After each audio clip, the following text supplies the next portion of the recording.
আমার আল্লাহ যুবকদের দিকে চেয়ে থাকে, কখন আমার ওই বান্দা যুবক নামাজ পড়বে, ওই যুবক কখন আমার আমার আল্লাহ নবীর সুন্নতকে জিন্দা করবে। আজ একটা ঘটনা বলি, মুসলমান গো, আজকে আমাদের মুখে তো দাঁড়িয়ে আছে না নাই? কথা বলেন না কেন? আমরা বুড়ো হয়ে গেছে নাকি? বুড়ো হয়ে গেছে? আমরা তো যুবক, আমরাও তো তরুণ, আমাদের কি সব জাগে না? অবশ্যই জাগে, কিন্তু না না, নবীর সুন্নত রয়েছে, মুখে দাঁড়িয়ে আছে। ও যুবক, তুমি সুন্নত রাখো, দাঁড়িয়ে রাখো, নামাজ পড়বা, আল্লাহর কাছে হাত তোলার প্রয়োজন হবে না রে যুবক। একবার আল্লাহর দিকে চেয়ে দেখবা, ও যুবক, আমার আল্লাহ তোমার উপর খুশি হয়ে যাবে। যুবক রে, তুমি নামাজ পড়ো, মসজিদের দিকে এগিয়ে যাও, আল্লাহ রাস্তায় তুমি নামাজের জন্য এগিয়ে যাও, দিনের স্বার্থে তুমি কাজের জন্য বেরিয়ে যাও। আল্লাহ বলে, যুবক, তুমি যদি 2 রাকাত ফজরের নামাজ যদি মসজিদে আদায় করে নিতে পারো রে যুবক, ও যুবক, নামাজ পড়ে তুমি যদি রাস্তায় বেরিয়ে যাও, আল্লাহ বলে, যুবক, রুজি বলে তোমাকে চিন্তা করতে হবে না, খেতে পাবো না বলে চিন্তা করতে হবে না, আমি আল্লাহ, আমি তোমাকে রুজিতে ভরপুর করে দেব। রুজির মালিককে জোরে বলুন না কে? আল্লাহ। রুজির মালিক হলো আল্লাহ। ও মুসলমান যুবকেরা, আজকে আমাদের দেশের যুবকেরা, তরুণেরা, নওজওয়ানেরা, আজকে তারা মনে মনে করে দাঁড়িয়ে রাখলে বুড়ো হয়ে যাব, মেয়েতে পছন্দ করবে না, মেয়ে হয়তো আমাদেরকে বিবাহ করবে না। অনেকে মনে ভাবে না জোরে বলুন, ভালো বউ পাবো না, সুন্দরী বউ পাবো না। হ্যাঁ, এ মুসলমান শোনে না, আমি আপনাদেরকে শুনিয়ে দিই ঘটনা। কি বলবো না? ও মুসলমান, আজকে আমাদের ছেলেরা সুন্দরী মেয়েকে বিবাহ করার জন্যে চুলে কাটিং দেয়, রোলান্ডো কাটিং। কি কাটিং? কথা কয় না? রোলান্ডো কাটিং, মেশি কাটিং দেয়, আর সিগারেট নিয়ে বুকে মুখে হাত দিয়ে টানে, আর মেয়ে ছেলের দিকে তল চোখে তাকিয়ে দেখে, আর মনে মনে ভাবে, এই যদি আমার সঙ্গের সাথী হতো, আমার জীবনটা বরবাদ হয়ে যেত, আমার জীবনটা হয়তো ধন্য হয়ে যেত। কিন্তু আল্লাহ ডাক দিয়ে বলে, যুবক, ওই রোলান্ডো মেশি চুল না কেটে, সিগারেট না টেনে আমার কাছে তুমি চাও, আর আমার কাছে মাথাটা নত করে দাও, আমি আল্লাহ তোমাকে তার থেকে সুন্দরী রমণী দিয়ে দেব। সুবহানাল্লাহ বলো। তার কারণ কি জানেন? একজন সাহাবা, যার নাম হলো সাদ রাদিয়াল্লাহু তাআলা আনহু, নবীর একজন সাহাবা। সুবহানাল্লাহ, সুবহানাল্লাহি ওয়া বিহামদিহি, সুবহানাল্লাহিল আযীম। শুনলেন ভালো করে? নবীর একজন সাহাবা, যার নাম হলো সাদ। কি নাম জোরে বলুন? সাদ। দেখতে ভালো না, কালো কিচ্ছিত, দেখতে ভালো না, কেউ তার দিকে চেয়ে তাকায় না। আল্লাহ রসুলের কাছে গেলেন, আল্লাহ রসুল বলে, সাদ গো, বলে, ইয়া রাসূলুল্লাহ বলুন। আল্লাহ রসুল বলে, সাদ, তুমি কেমন আছো? নবীজি জিজ্ঞাসা করছেন কাকে? হযরতে সাদকে। বলো, তুমি কেমন আছো? হযরতে সাদের বুকটা ভরে গেল, আনন্দে আত্মহারা, ও নিজে কি বলবে ঠিক পায় না। বিশ্ব নবীর দিকে তাকিয়ে বলে, নবী গো, আমি তো বড় ভালো আছি। বলে, ও সাদ, তুমি কি বিবাহ করবা না? তোমার কি বিবাহ করতে মন চায় না? হযরতে সাদ বলে, নবী গো, আমি তো দেখতে ভালো না, আমি বড় কালো কিচ্ছি, আমাকে কে বিবাহ করবে গো নবী? সুবহানাল্লাহ বলুন। কে বিবাহ করবে? এ যুবকেরা, এই যে আজকে যারা তোমরা হেন মনতাই ভগ, আজকে মনে মনে করছো দাঁড়িয়ে রাখলে নামাজ হবে না, নামাজ পড়লে নামাজ হবে কি, মেয়ে ভালো পাওয়া যাবে না, দাঁড়িয়ে রাখলে মেয়ে ভালো হবে না, টুপি রাখলে হয়তো তালিবান মার্কা লোক বলে তোমাকে বিবাহ করতে চাইবে না। ও মুসলমান, আর অনেক যুবক আছে, অনেকজনা বলে, হুজুর জানেন আমার বিবি কিন্তু বড় পরোজগার। অনেকজনা বলে আমাদেরকে, বলে, হুজুর জানেন আমার বিবি বড় পরোজগার, আমার বিবি বড় দিনদার, আমার বিবি খালি কোরআন পড়ে আর তাহাজ্জুদের নামাজও কোনো দিন কাজা করে না। এরকম বলে আমাদেরকে। দেবজি, তাহলে ভাই আপনার বিবি তো নামাজ পড়ে? বলে, হ্যাঁ। পরোজগার বলে হ্যাঁ, দিনদার বলে হ্যাঁ, কোরআন পড়ে বলে হ্যাঁ পড়ে, তাহাজ্জুদ পড়ে বলে হ্যাঁ। তো ভাই গো, তোমার মুখে কেন তুমি দাঁড়িয়ে রাখো নাই বলো? বলে হুজুর আমার বউ বলেছে যদি তুমি দাঁড়িয়ে রাখো তো তোমার ভাত খাবো না। বুঝতে পারলেন না আমার কথাটা? তার মানে পাকা মিথ্যা কথা। ওর জীবনেও কোরআন খুলে দেখে না, জীবনে ওর নামাজ পড়ে না। কি বুঝেন আপনারা বলুন? যদি বউ যদি তাহাজ্জুদ গুজারনেওয়ালা নারী হয়, মেয়ে যদি তাহাজ্জুদ পড়নেওয়ালা মহিলা হয়, তাহাজ্জুদ কোরআন তেলাওয়াত করনেওয়ালা মহিলা হয়, যদি ৫ ওয়াক্ত নামাজি হয়, ও জীবনেও কোনোদিন স্বামী দাঁড়িয়ে রাখতে দিবে না। এটা হবে না। কি বুঝেন আপনারা বলুন? বিবি আনন্দ করে যত্নের সাথে বলবে, প্রাণের স্বামী, ওগো স্বামী, আল্লাহর দিন বড়, আল্লাহ বড়, আল্লাহ রসুলের হুকুম না মেনে নবীর সুন্নতকে জিন্দা করুন, দাঁড়িয়ে রেখে দিন। বিবি তো আপনাকে আদরের সঙ্গে সুনামের সঙ্গে রাখতে বলবে। আর যারা বলে আমার বিবি নামাজ পড়ে, কোরআন পড়ে, তাহাজ্জুদ পড়ে, দাঁড়িয়ে রাখতে আমাকে দেয় না, এটা মিথ্যা কথা। তার বিবি মনে হয় পশ্চিম কোনো দিন চিনে না। কি কথা বলছেন না কেন? হ্যাঁ, এ মুসলমান দরদি, হযরতে সাদকে নবীজি বললেন, সাদকে তুমি বিবাহ করবা না? নবীজি বললেন, ইয়া রাসূলুল্লাহ, আমাকে কে বিয়ে করবে? আল্লাহ রাসূল বললেন, সাদ বলো তুমি বিবাহ করবা কিনা? বলে, ইয়া রাসূলুল্লাহ, কার না মন চায় বিবাহ করতে? হযরতে সাদ চুপ হয়ে গেল। বিশ্বনবী বুঝতে পেরেছেন হযরতে সাদের বিবাহতে মত আছে। কি আছে তোরা বলুন? মত আছে। চুপ থাকা মানে কি? চাচা ভাতিজাকে বলছে বিয়ে করবি নাকি? বেটা বাপ বলছে বিয়ে করবি নাকি? তার মানে কি? তার মানে কাজ নিয়েছে নাকি? তার মানে বুঝতে পেরেছে বিবাহ করবে মানে চুপ। হযরত সাদকে নবীজি বললেন, সাদ তুমি বিবাহ করবা নাকি? সাদ চুপ হয়ে গেল। বিশ্বনবী দয়ার নবী রহমতুল লিল আলামিন, কি নবী গো! এই নবী আমরা পেয়েছি বাবা, আমরা বড় ভাগ্যবান। কি মান জোরে বলুন, কি জোরে বলুন, আমরা বড় ভাগ্যবান। আপনারা জানেন পৃথিবীতে যত মানুষ দুনিয়ার জমিনে এসেছে, আগামীতেও আসবে, কিন্তু আপনারা জানেন একটাই মানুষ 63 বছর জিন্দেগিতে বেঁচেছিলেন, যিনি জীবনেও কোনো দিন মিথ্যা কথা বলেন না। তিনি কে? একটু জোরে বলুন। এটা জোরে বলতে আপনাদের অসুবিধা হয়েছে নাকি? ভয় আছে নাকি? আমরা কপাল পোড়া। 63 বছর জিন্দেগিতে বেঁচেছিলেন কে? বিশ্বনবী দয়ার নবী, যিনি 63 বছরের মধ্যে জীবনেও কোনোদিন মিথ্যা বলেছেন নাকি? কোনোদিন কাউকে খারাপ কথা বলেছেন নাকি? কোনোদিন কাউকে ধমক দিয়েছেন নাকি? জোরে বলুন। কেন ধমক দিয়েছে? কাউকে কোনোদিন ধমক দেন না। কেন দেন না? আল্লাহ তাআলা কোরআনে প্রমাণ দিয়ে বললেন, ওয়ামা আরসালনাকা ইল্লা রাহমাতুল লিল আলামিন। আমার আল্লাহ আমার নবীকে রহমত স্বরূপ পাঠিয়ে দিলেন। আমি আজিজুল হক বলি না, এটা আল্লাহর কোরআন বলেছে।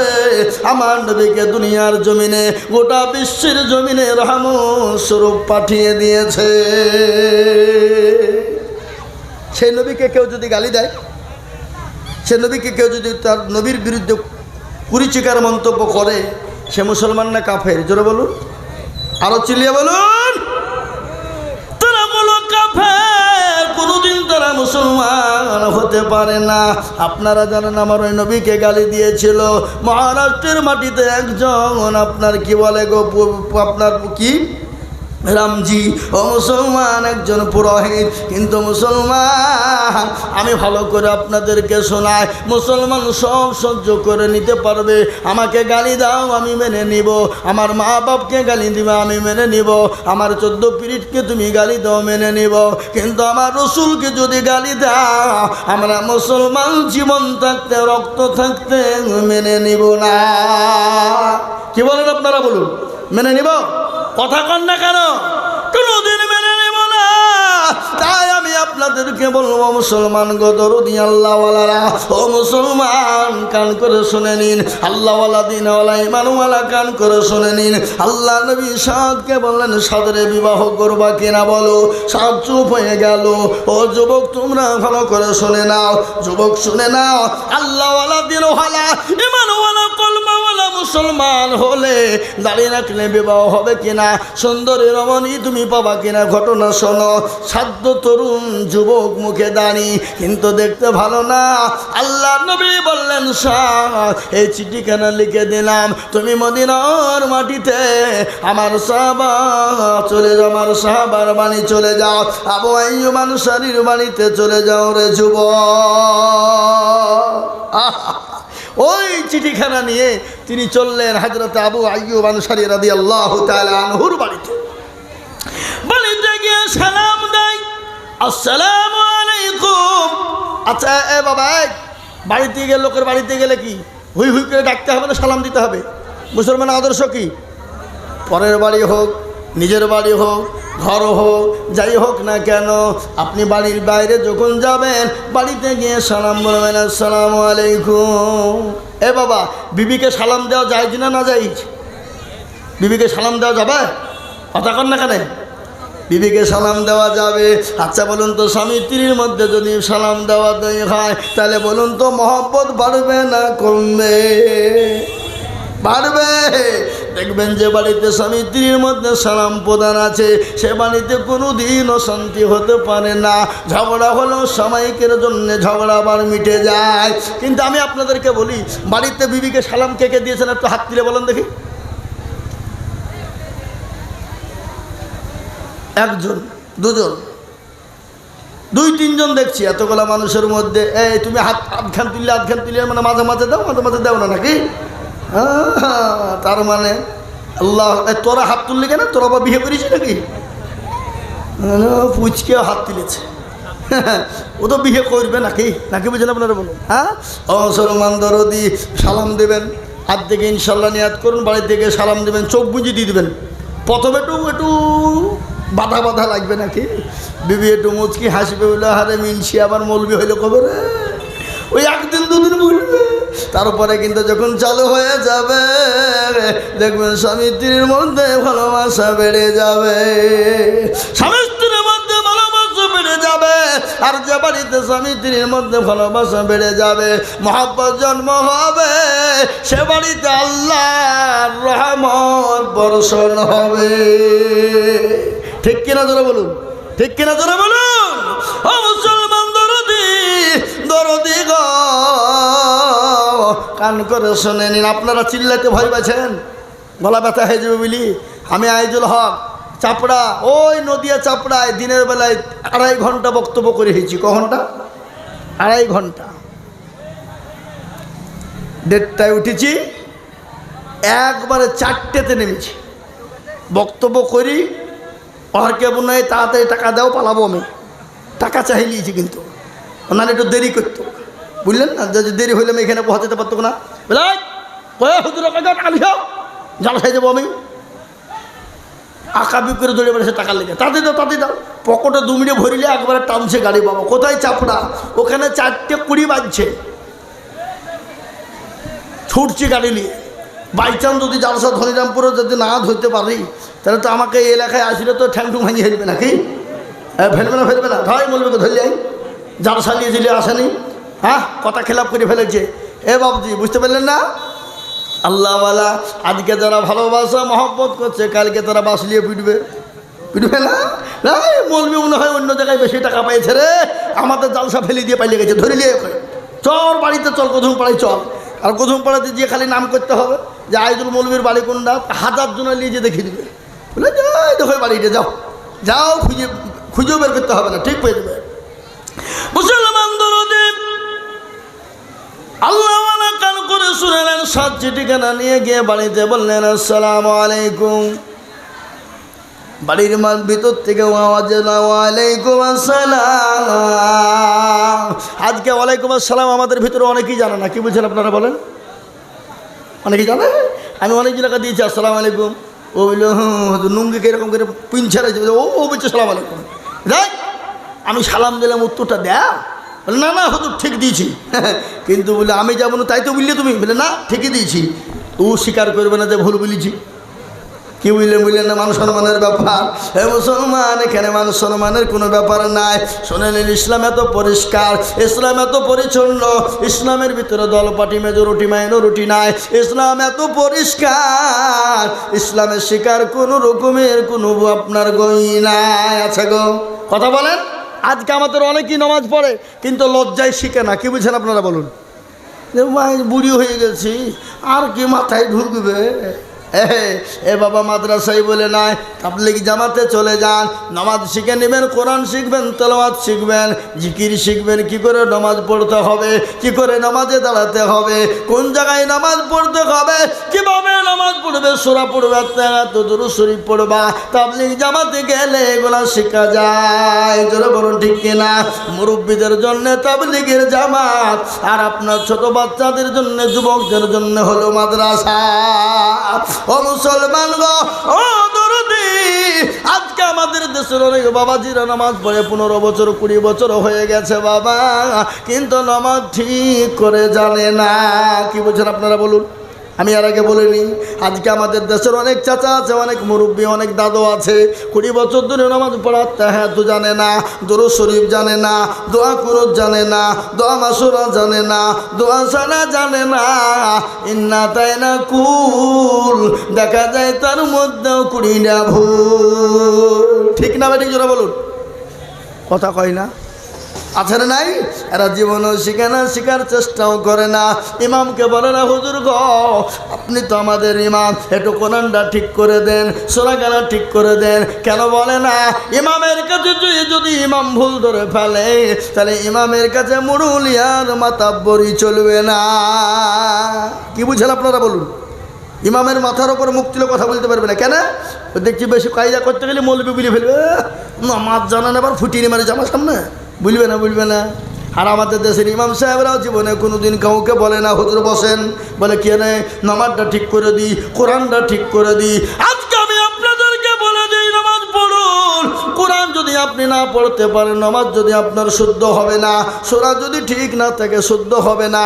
আজকে আমাদের দেশের অনেক যুবকেরা নামাজ পড়ে কিন্তু কোরআন পড়তে পারে না, কিন্তু ফতোয়াবাজি করে। করে কিনা জোরে বলুন, কথা কয় না? আপনাদের দেখে নাই নাকি? আচ্ছা, কোরআন পড়তে পারে না, যদি বলে সূরা ফাতিহাটা পড়ো, আল্লাহু আকবার, সূরা পড়তে ফাতিহা পড়তে গিয়ে দাঁত পর্যন্ত ভেঙে ফেলে। কিন্তু হাদিসের আপনার দলিল দিয়ে বলে এই করো ওই করো অমুক করো, ফতোয়াবাজি করে। কি বলেন আপনারা? এরকম লোক আছে না? এরকম যুবক আছে না? জোরে বলুন। ওই মুসলমান দরদি, তাই আমি আপনাদেরকে বলবো, ইমাম সাহেবরাও কোনোদিন কোনো মুসল্লিকে বলে না চাচা গো একটু কোরআনটা পড়ুন, নামাজটা শিখুন। ইমাম সাহেবরাও জীবনেও কোনোদিন বলে না। কেন বলে না? কারণ আছে। কারণ আছে না নাই? একটা কারণ আছে না নাই? কথা বলেন, কারণটা কি? ইমাম সাহেবরাও মাত্র 5,000 বেতন, 4,000 বেতন। ইমাম মনে মনে বলছে, যেহেতু 5,000 টাকা বেতন দিচ্ছ, তোমাকে নামাজ শেখাবো? তোমাদের ভাগ্য ভালো, বালিবোনার লোক, আমি অজু করিয়ে নামাজ পড়াই। বেশি কায়দা করলে বিনা অজুতে নামাজ চালিয়ে দিব, ঠেলা বুঝবা। বুঝতে পারলেন না? ও বলুন তো, ইমাম যদি অজু না করে নামাজ পড়ে আপনি দেখতে পাবেন? কথা বলেন না কেন? দেখতে পাবেন না। আর ইমামের বেতন তো 4 থেকে 5,000, 6,000।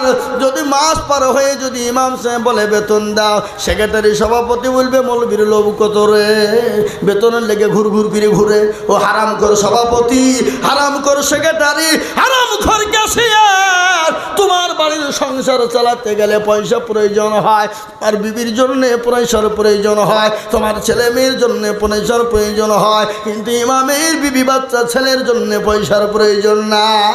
ও তো 5 ওয়াক্ত নামাজ পড়ায়, ও নামাজ পড়াতে গিয়ে কারো কাজ করতে যেতে পারে না, রাজমিস্ত্রি লিবারি করতে যেতে পারে না। কেন জানেন? একজন মানুষ ওযু করতে জানে না, কিন্তু ইমাম যদি ভুল করে ফেলে 1 ওয়াক্ত না আসতে পারে, ও ওযু করাই জানে না, ইমামের ভুল ধরতে যায়। কি বুঝেন আপনারা বলুন? কথা বলেন না কেন?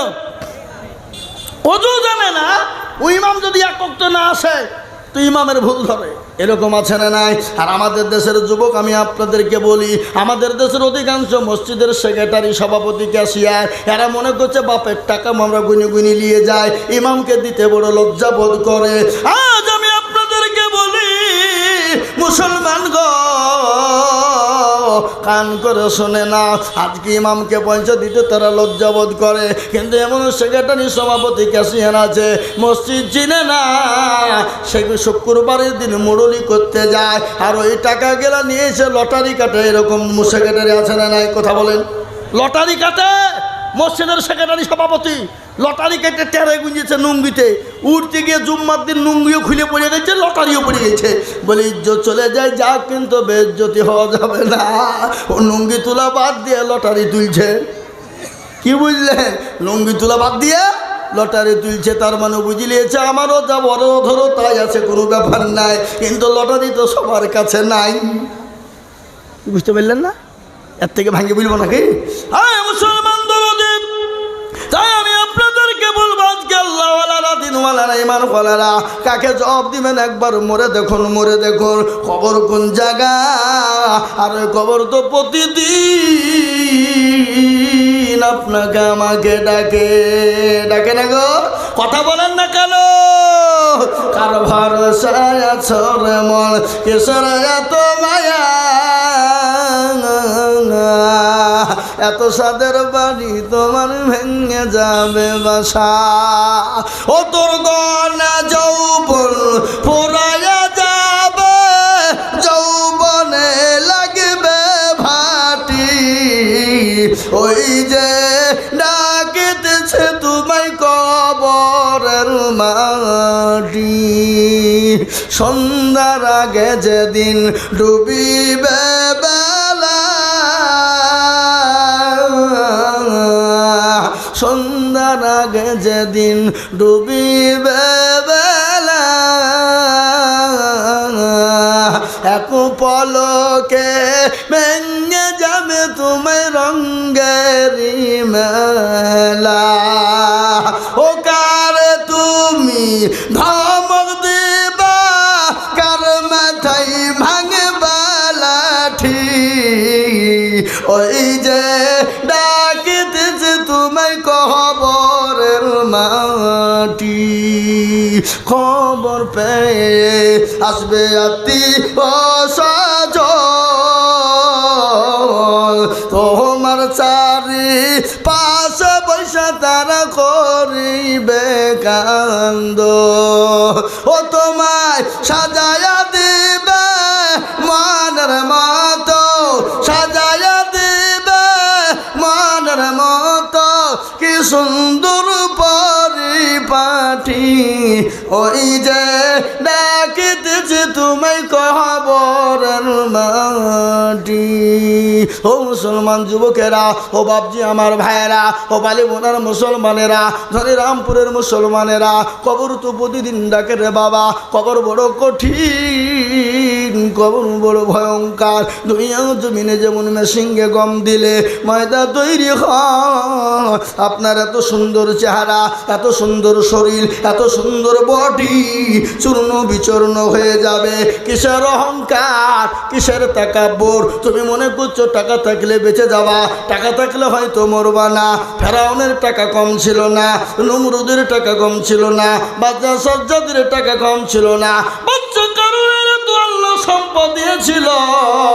এক নয়, দুই নয়, 70টি উট লাগতো তার ঘরের গোডাউনের চাবি বহাইতে। ও মুসলমান গো, টাকা থাকলে বাঁচতে পারবা না, বাঁচানো যাবে না। তাই আমি আপনাদেরকে বলবো, কবর থেকে বাঁচতে হলে দুনিয়া জমিনে আল্লাহর হুকুম মানো, আল্লাহর দিনকে মেনে নাও, কোরআনকে মেনে নাও, মসজিদকে মেনে নাও, মসজিদকে আপন করে নাও, মসজিদ বাকি ও মুসলমান। আমার আল্লাহ হেফাজত করবে কবরে। তাই ইনশাল্লাহ আমরা ইনশাল্লাহ আল্লাহর হুকুম পালন করার চেষ্টা করব। একটু হাত উঁচু করে বলুন দেখি ইনশাল্লাহ। অনেকে তুলল না, আমরা মনে করছি যে তুললে বিপদ। হ্যাঁ, এ বাবা তুলল সে জিতল, যে তুলল না সে হেরে গেল। জোরে বলুন, হারল না জিতল। হেরে গেল। ওরা মনে করছে কেউ দেখতে পাবে না, কিন্তু যেটা কেউ দেখে না সেটা দেখে কে? আরো জোরে, যেটা কেউ জানে না সেটা জানে কে? যেটা কেউ বুঝে না সেটা বুঝেন কে? সবাই বলে আমি ভালো, আমি জানি কি আমার মনের গোপন খবর জানেন আল্লাহজি। আলোতে আধারে নির্জনেতে কত কি করেছো তুমি সব জানে সে। তাহারি চোখেতে কেউ যাবে না পাখি, আমি জানি কি। ও মুসলমান গো, সকলকে ফাঁকি দেওয়া যাবে, আমার আল্লাহকে ফাঁকি দেওয়া যাবে না। তাই আমি আপনাদের কাছে লম্বা চৌড়া বয়ান নয়, এটা হলো মসজিদের উন্নতি কল্পে। আমাকে মসজিদ কমিটির মানুষরা বলেছে, হুজুর গো আমাদের মসজিদের অবস্থা একটু বড় খারাপ, পয়সার বহুত প্রয়োজন, মসজিদে মেরামত করতে হবে। তাই আজকে আমি বলবো বাপ, আল্লাহর ঘরে মসজিদ কিয়ামত পর্যন্ত থাকবে। নবী বলেছেন মান বানা লিল্লাহি মসজিদান বানাল্লাহ লাহুল বাইতান ফিল জান্নাহ। মসজিদ বানিয়ে দেবেন যারা, আমার আল্লাহ তাদের জন্য জান্নাতে ঘর তৈরি করে দেবে। ও মুসলমান গো, এইটা আপনার কবরের সঙ্গী হবে, আপনার পরকালের সঙ্গী হবে।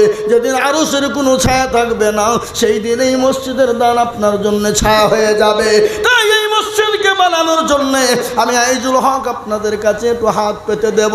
আমি আজিজুল হক আপনাদের পার্শ্ববর্তী এলাকার ছেলে। ও মুসলমান গো, সারা পশ্চিম বাংলা নয়, আসাম, ত্রিপুরা, মেঘালয়, মণিপুর, উড়িষ্যা, বিহার, ঝাড়খণ্ড, পশ্চিম বাংলা, বাংলাদেশ পর্যন্ত আমি আপনাদের কাছে বলি, লক্ষ লক্ষ লক্ষ লক্ষ টাকা করে বলি, আজ আমি আপনাদের কাছে আল্লাহর ঘর মসজিদকে সামনে রেখে মসজিদের জন্যে, মসজিদের কাজকে বজায় রাখার জন্যে, মসজিদকে তৈরি করার জন্যে, মসজিদকে সুন্দর বানানোর জন্যে, আল্লাহর ঘরকে সুন্দর তৈরি করার জন্যে আমি আপনাদের কাছে মাত্র 10,000 করে টাকা দেখতে চাই রে বাবা।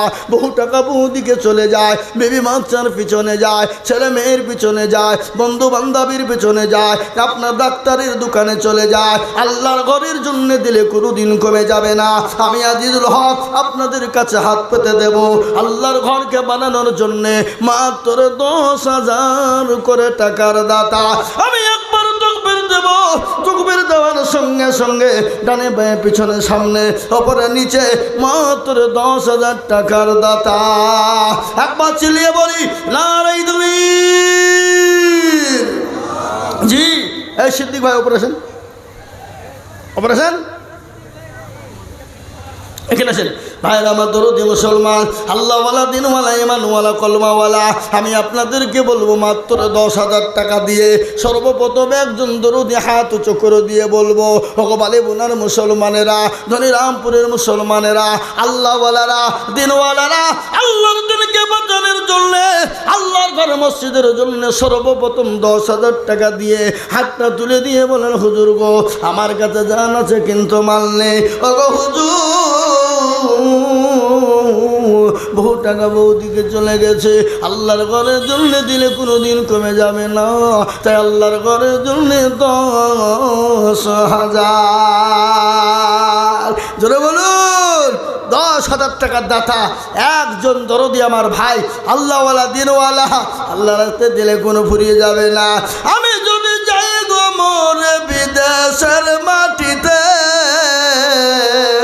লাশটা আমার পৌঁছে দিও আমার মায়েরই কোলেতে, লাশটা আমার পৌঁছে দিও আমার মায়েরই কোলেতে।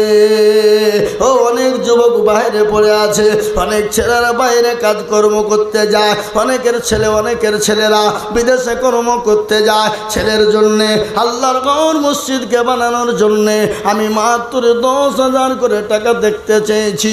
এই মজলিসের ভিতরে মাত্র 5 জন দরদিকে বলবো। কেন 5 জন বললাম? ইসলামের খুঁটি হলো 5 রে বাবা। তাই 5 জন দরদি গো, আল্লাহওয়ালা 10,000। কই বালিগুনার মানুষ, আল্লাহওয়ালা, দিনওয়ালা, ইমানওয়ালা আল্লাহর ঘরের জন্যে, মসজিদের জন্যে সর্বপ্রথমে আল্লাহর দিনকে বাঁচানোর জন্যে 10,000 টাকা দিয়ে একটু হাতটা উঁচু করে দিয়ে বলি, হুজুর আমার কাছে জান আছে, মাল নাই, আমি পরে অল্প অল্প করে দিয়ে 10,000 টাকা শোধ করে দিব। এমন কোন নবীর প্রেমিক একজন দরদি হাত উঁচু করে বলি ইনশাল্লাহ নাই? একজন সর্বপ্রথমে বালে বোনার কোন ব্যবসায়িক, কোন পয়সাওয়ালা, কোন গাড়িওয়ালা, কোন বাড়িওয়ালা, কোন আল্লাহওয়ালা কে আছে দেখি সর্বপ্রথমে হাতটা উঁচু করে দিয়ে বলি, হুজুর আমার মা চলে গেছে, জনম দুঃখিনী দরদিনী মা কবরে শুয়ে আছে। ওই মায়ের জন্যে, বাপের জন্যে এমন কোন দরদি বান্দা হবে না আজকে ইনশাল্লাহ তুমি গাড়ি বাড়ি সব কিছু নিয়ে চলে গেছে বাপরে, ওই মা বাপের জন্য 10,000 টাকা দিয়ে আল্লাহর ঘরের খিদমত করব। আর এই মসজিদ কিয়ামত পর্যন্ত থাকবে। সামি আল্লাহু লিমান হামিদা, সুবহান রাব্বিয়াল আলা, সুবহান রাব্বিয়াল আযীম। এক একটা করে অক্ষরের বদলায় এক একটি করে নেকি আমার আল্লাহ দিয়ে দেবেন। তাই আমি আপনাদেরকে বলবো, ও আল্লাহ মাত্র 10,000 টাকার দাতা। কি গো, বালেবুনার মাটিতে এমন কোনো ভাগ্যবান আল্লাহর বান্দা একটাও নাই সর্বপ্রথমে মজলিসে খাড়া হয়ে গিয়ে বলে, হুজুর আমার কাছে জান আছে, মাল নাই, আমি পরে অল্প অল্প করে দিয়ে 10,000 টাকা শোধ করে দেবো ইনশাল্লাহ। এমন কোনো নবীর প্রেমিক ইনশাল্লাহ একজন দরদি একটু হাত উঁচু করে দিয়ে বলে ইনশাল্লাহ নাই? দিনে বেলা হবে না? আছে পালিবনায় 10,000 কেন, বেশি দেওয়ার লোক আছে, আছে না নাই? কি বলেন আপনারা, আছে না নাই?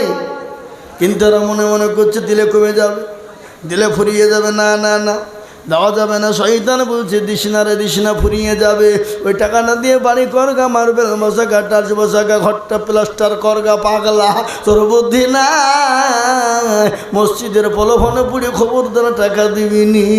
শয়তান আমাদের সব থেকে বড় দুশমন। তাই আমি বলবো বা আসুন, আল্লাহ আপনাকে সম্পদ দিয়েছে, আল্লাহ ইচ্ছা করলে সেকেন্ডের মধ্যে কেড়ে নিতে পারে, পারে না? এই কথা বলেন, আল্লাহ কেড়ে নিতে পারে না? পারে না? কি মনে হয় আপনাদের? হ্যাঁ, আল্লাহ সেকেন্ডে কেড়ে নিতে পারে। কোরআন তার প্রমাণ। কুলিল্লাহুম্মা মালিকাল মুলক তুতিল মুলকা মান তাশা ওয়া তানজিউল মুলকা মিম্মান তাশা ওয়া তুইজ্জু মান তাশা ওয়া তুযিল্লু মান তাশা বিয়াদিকাল খায়র ইন্নাকা আলা কুল্লি শাইইন কাদির। আমার আল্লাহ কোরআনে বলেছে, কি বলেছে জানেন? কবিও বলেছে, রাজ্য মান সিংহাসন সবই করি দান, আর সাখান চাই কেড়ে নিয়ে ফকির বানায়। বাচ্চাকে ফকির করে, ফকিরকে করে দান, আর ভাঙ্গা গানের পৃথিবীতে এই তো দরকার। কত হাজার টাকা কত জনে নয়, কত হাজার টাকা কত জনে নয়, কেউ বা 1,000 টাকা পাইবি না মাহিনাতে, আর কেউ বা ঘোড়ার গাছ কাটে পেটে ভাতে।